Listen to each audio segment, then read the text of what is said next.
ஓம் சக்தி, பராசக்தி, இயற்கை தெய்வம்.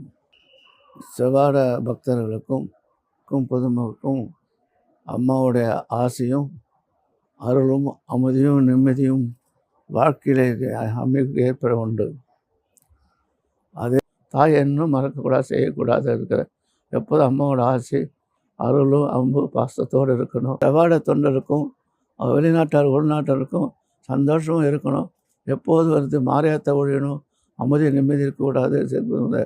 அதனால் வந்து கஞ்சி அதெல்லாம் குடிக்கும்போது நிம்மதி உண்டு. ஓம் சக்தி, பராசக்தி எல்லாருமே அமைதியோடு நிம்மதியோடு சந்தோஷமாக இருக்கணும். இந்த வருஷம் தைப்பூசம் என்பது வருஷத்தோடு நிச்சயிப்படுவது.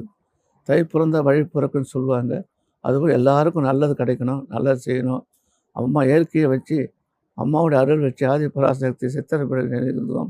ஆதி பராசக்தி இயற்கை தெய்வத்தில் நினச்சி நீங்களும் வாழணும், நல்லா இருக்கணும்னு ஆசை உண்டு, அமைதி உண்டு. ஓம் சக்தி.